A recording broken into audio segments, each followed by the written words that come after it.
Hello दोस्तों, स्वागत है एक बार फिर आपका अपना चैनल राजनीतिक चौपाल पर। आज हम लोग देखेंगे दूसरा चैप्टर।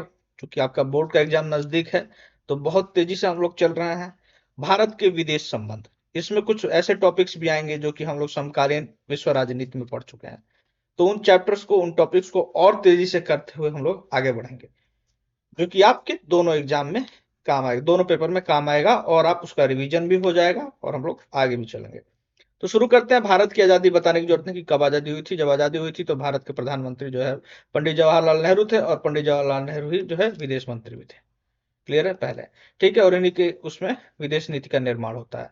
आजादी जब हुई तो भारत के उस वक्त विश्व का माहौल क्या था, आपको भी पता है कि शीत युद्ध चल रहा था। 1947 में आजाद हुआ था भारत, और शीत युद्ध की तरफ हम लोग बढ़ रहे थे। दो ध्रुव विश्व में बटा हुआ था, एक था पूंजीवादी गुट और एक था साम्यवादी गुट। ठीक है, समाजवादी गुट। ठीक, संयुक्त राष्ट्र संघ का उदय हो चुका था 1945 में, 24 अक्टूबर 1945 को। क्लियर है? उसके बाद से परमाणु हथियारों का निर्माण प्रारंभ हो चुका था। 6 अगस्त 1945 को ही जो कि अमेरिका ने जापान पर, और 6 अगस्त और 9 अगस्त को परमाणु मार दिया था। ठीक है, ये सब उस वक्त की स्थितियां चल रही थी। भारत की विदेश नीति के उद्देश्य क्या थे उस वक्त के? तो संप्रभुता की रक्षा। संप्रभुता हमने अपने पिछले वीडियो में बताया हुआ, फिर भी बता दें। संप्रभुता मतलब खुद खुद ही प्रभु, स्वयं प्रभु। ठीक है, सॉवर्निटी। ठीक है, सर्वोच्च जो शक्ति है वो कौन है? तो खुद है हम लोग, किसी और का गुलाम नहीं। ठीक है, स्वयं प्रभु, ऐसे करके याद रखिएगा शॉर्ट फॉर्म में। ठीक है, संप्रभुता, सॉवर्निटी। ठीक, क्षेत्रीय अखंडता को बनाए रखना। उद्देश्य ये भी था कि भैया हम एक बन कर रहे हैं, कोई ये नहीं कि आया इधर से पाकिस्तान हड़प लिया, इधर से अमेरिका हड़प लिया, इधर से चाइना हड़प लिया, इधर से श्रीलंका ने मिला लिया, बचा क्या इधर? नहीं, ऐसा नहीं। ठीक है, तेज रफ्तार से आर्थिक विकास होता रहे, ये उस वक्त के हम लोग के उद्देश्य थे। विदेश नीति भारत की जो, इसकी क्या क्या विशेषताएं हैं और क्या क्या तत्व हैं, तो हम इसको समकालीन विश्व में भी पढ़ चुके हैं। गुटनिरपेक्षता है, पंचशील है, साम्राज्यवाद का विरोध। साम्राज्य मतलब गुलाम।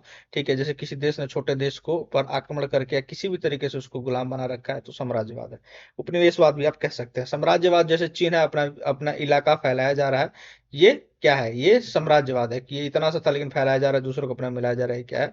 साम्राज्यवाद है। इसका विरोध। रंग भेद का विरोध, यह है कि नस्ल भेद का विरोध। ठीक है, विवादों का शांतिपूर्ण हल। ठीक है, मार धाड़ नहीं। पता लगा कि एक देश दूसरे परमाणु मार रहा है, दूसरा पहले मार रहा है, ऐसा कुछ नहीं। आप लोग बातचीत करिए, गोलमेज सम्मेलन बैठिए यहाँ। ठीक है, वन टू वन टॉक कीजिए और उसके बाद से डिसाइड कीजिए। निशस्त्रीकरण।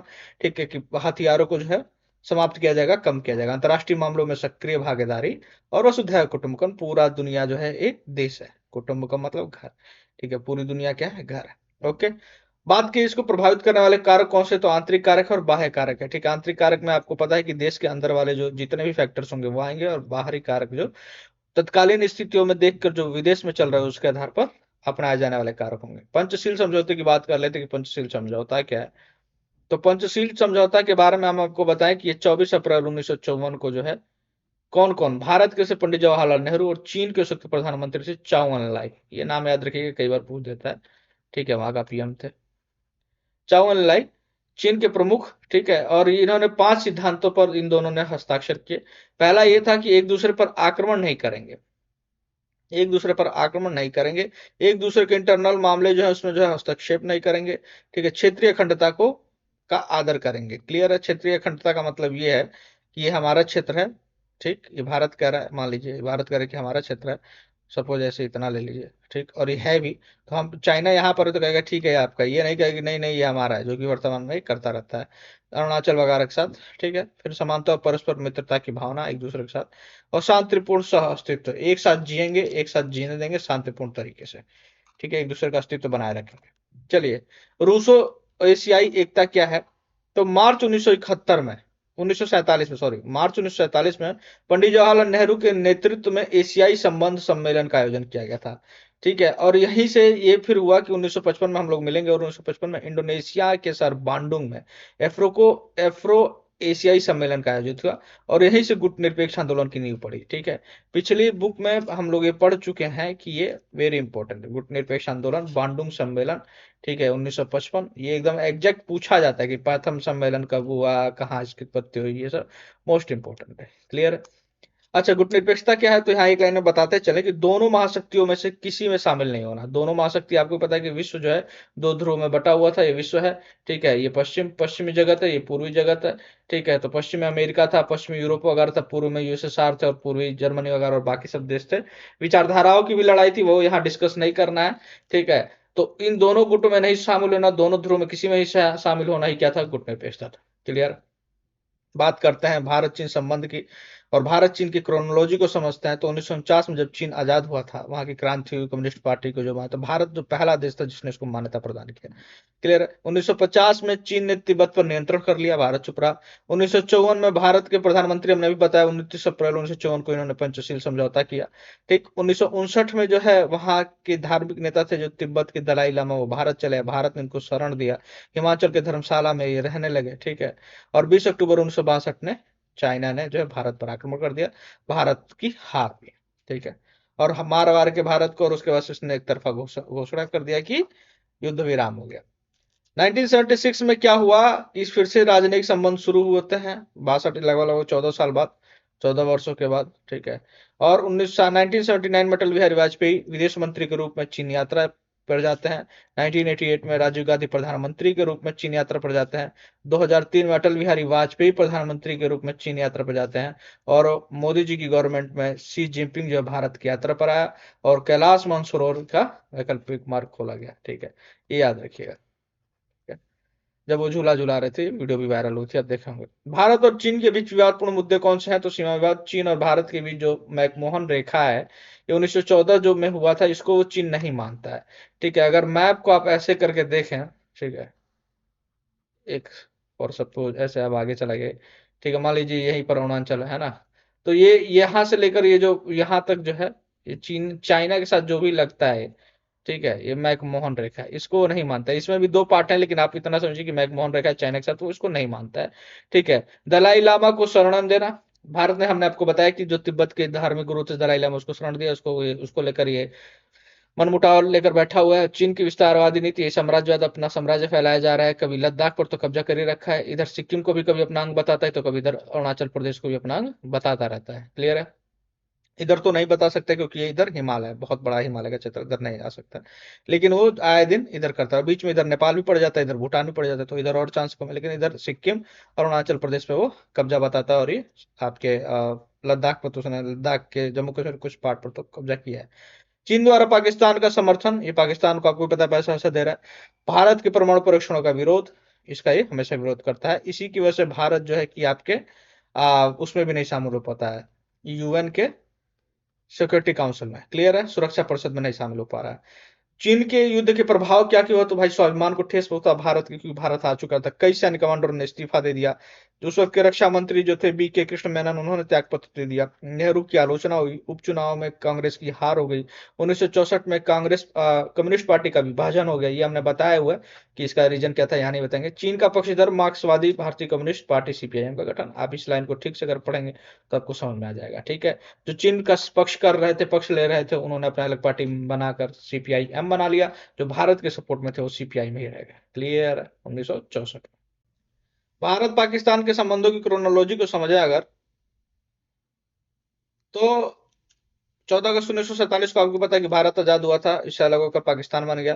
ठीक है। 1947 में ही दोनों के बीच युद्ध छिड़ गया था, छाया युद्ध जिसे कहा गया, क्योंकि कश्मीर के 2/3 भाग पर पाकिस्तान का कब्जा हो गया, शेष भाग पर भारत ने विलय नियंत्रण की रेखा पर विभाजन रेखा बना लिया। ठीक है। ये जो है आपका जम्मू कश्मीर है, सपोज। ठीक है। यहाँ पर मान के चलिए, ऐसे यहाँ पर जो है, यहीं पर संधि विराम हो गई, यहीं पर युद्ध का विराम हुआ, तो इतना जो है 2/3 पर उसने पाकिस्तान ने कब्जा कर लिया, और इसी को जो है उसने पार्ट मानकर इसी को विभाजन रेखा बना लिया गया है। क्लियर है। चलिए, इसको हटाइए। ओके। बात की जाए 1960 में, तो विश्व बैंक की मध्यस्थता से, ये इंपॉर्टेंट है, नेहरू जी और जनरल आयुब खान के बीच सिंधु जल संधि समझौता हस्ताक्षर हुआ, जिसको मैंने गोला किया, मोस्ट मोस्ट इंपॉर्टेंट है। ठीक है। विश्व बैंक और ये सन छूट रहा था 1960। 1965 की बात की जाए तो पाकिस्तान ने भारत के गुजरात कश्मीर पर आक्रमण किया। आपको भी पता है कि भारत ने इसमें बहुत मार मारा, और लाहौर तक घुसते हुए भारत की सेना पहुंच गई थी। ठीक है। लेकिन सोवियत संघ की मध्यस्थता से 1965 के युद्ध में पंडित जवाहरलाल, सॉरी, भारत के प्रधानमंत्री लाल बहादुर शास्त्री थे, और पाकिस्तान के जनरल आयुब खान ने ताशकंद में 1966 में ताशकंद समझौते पर हस्ताक्षर किए। ये भी मोस्ट इंपॉर्टेंट है आपके एग्जाम की दृष्टि से, और ऑनलाइनर में पूछा जाता है। 1970 में पाकिस्तान में पहले आम चुनाव जो है, जुल्फिकार अली भुट्टो की पार्टी पश्चिम पाकिस्तान में विजयी रही, तथा बंगबंधु मुजीबुर रहमान की पार्टी अवामी लीग पूर्वी पाकिस्तान में रही। ठीक है। ये भारत का नक्शा हो गया। ठीक, ये पाकिस्तान है, इधर छोड़िए, ये पाकिस्तान है, ये पश्चिमी पाकिस्तान था, और यहाँ पर जो है पूर्वी पाकिस्तान था। पूर्वी पाकिस्तान ये आपका पश्चिम बांग्लादेश है, पश्चिम बंगाल, सॉरी। ठीक है, तो यहाँ पर कौन जीता? तो यहाँ जुल्फिकार अली भुट्टो जी जीत गए, और यहाँ पर मुजीबुर रहमान जीत गए। क्लियर है? 1971 में भारत और पाकिस्तान के जो धुरी बनते देख, ठीक है, ये बहुत इंपॉर्टेंट है, इस पर सवाल भी उठता है गुट निरपेक्षता को लेकर। अमेरिका, पाकिस्तान और चीन, ये तीनों एक तरह से एकजुट हो रहे थे भारत के खिलाफ। इनको देखकर जो उस वक्त के तत्कालीन प्रधानमंत्री थे इंदिरा गांधी, उन्होंने 20 वर्षों के लिए रूस के पास जाकर, ठीक है, उस वक्त के तत्कालीन सोवियत संघ के पास जाकर एक संधि की। उस संधि में ये था कि अगर मुझ पर हमला किया जाता है, भारत ने उसके साथ अकेले में समझौता किया था दोनों देशों ने, कि अगर सोवियत संघ पर हमला होगा तो भारत सपोर्ट करेगा, और भारत पर हमला होगा तो सोवियत संघ सपोर्ट करेगा। ये 20 वर्षों के लिए जो संधि थी, ठीक है, मित्रता संधि इसको कहा गया। 1971 दिसंबर में पाकिस्तान ने भारत के विरुद्ध युद्ध छेड़ दिया। 10 दिनों के अंदर लगभग लगभग ये 90-93 हजार सैनिकों ने, पाकिस्तानी सैनिकों ने आत्मसमर्पण किए थे। क्लियर है? और वहीं पर फिर ये बनता है, ये पूर्वी जो पाकिस्तान था, क्या बन जाता है? बांग्लादेश। क्लियर है? बांग्लादेश। ओके, चलिए अपने अगले पेज पर चलते हैं। हमारा अगला पेज है, 3 जुलाई 1972 को इंदिरा गांधी जुल्फिकार अली भुट्टो के बीच अब युद्ध के बाद एक समझौता होता है, जो शिमला समझौता के नाम से जाता है। ठीक है, गोल मेज पर हुआ है, ये मैं जाकर यहाँ देख चुका हूँ। शिमला समझौता है, ठीक है, शिमला में हुआ था। 1999 में फिर युद्ध होता है, कारगिल संघर्ष, जिसमें भारत जीत जाता है। और इन दोनों के बीच जो विवाद के मुद्दे हैं वो क्या क्या है? तो देखिए, कश्मीर का मुद्दा है, ठीक है, ये आपको पता है।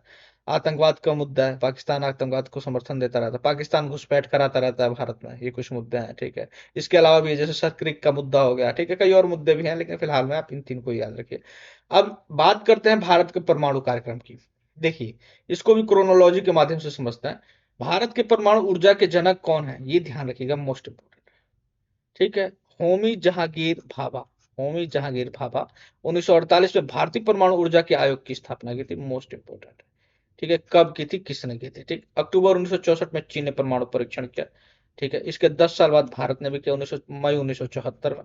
ठीक है, और साथ में पाकिस्तान ने भी किया। 1968 में एनपीटी होता है।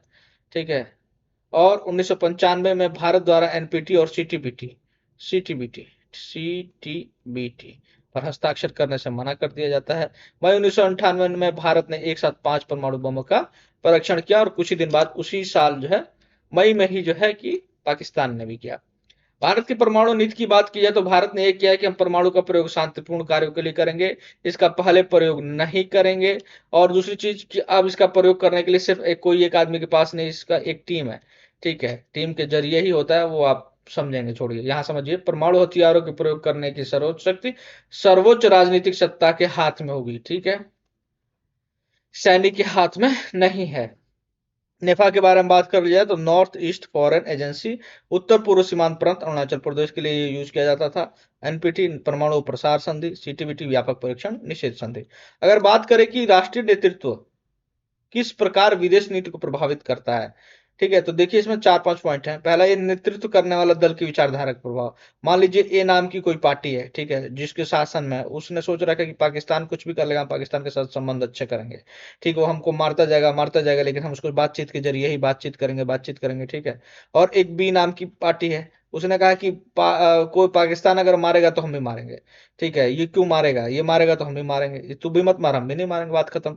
तो जब ऐसी पार्टी रहेगी तो उस हिसाब से कार्य होगा, ऐसी पार्टी रहेगी तो उस हिसाब से कार्य होगा, उस हिसाब से विदेश नीति बनती है।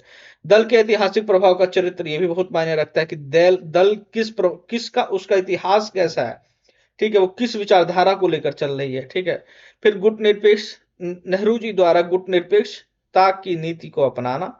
ठीक है, राजीव गांधी द्वारा पड़ोस देशों के साथ संबंध सामान्य बनाना, वाजपेयी द्वारा परमाणु नीति की घोषणा।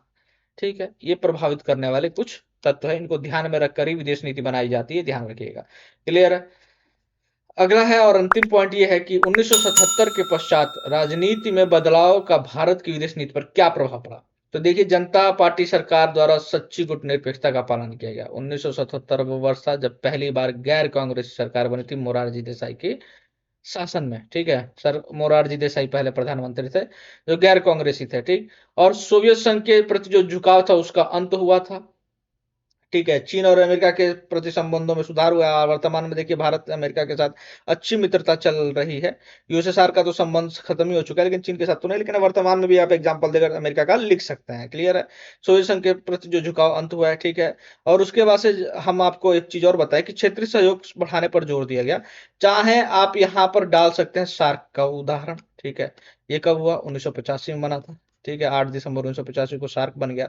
और किसी एग्जाम्पल दे सकते हैं? और आप क्या नाम है, पड़ोसी पहले की नीति भी आप इसमें एग्जाम्पल दे सकते हैं, पड़ोसी पहले, है ना। कई और इसमें जो है आप दे सकते हैं, लेकिन छोड़िए उसको, अभी आगे देखते हैं। सैन्य हितों के स्थान पर आर्थिक हितों पर जो वर्तमान में भी यही है, ठीक है। तो यही सब आपका यह अंतिम दूसरा चैप्टर रहा, और इसी के साथ, इस पॉइंट के साथ ये चैप्टर समाप्त होता है। उम्मीद करते हैं आपकी तैयारी अच्छी चल रही है, आपको बेस्ट ऑफ लक है। अगर आप नए हैं चैनल पर तो चैनल को सब्सक्राइब जरूर करिएगा, ठीक है। चैनल को सब्सक्राइब करिए, वीडियो अच्छी लगी तो वीडियो को लाइक करिए, ठीक है। दोस्तों को शेयर करिए ताकि वो लोग भी पढ़ें। मिलेंगे बहुत जल्दी आपसे अपने अगले वीडियो में, तब तक के लिए जय हिंद, जय भारत।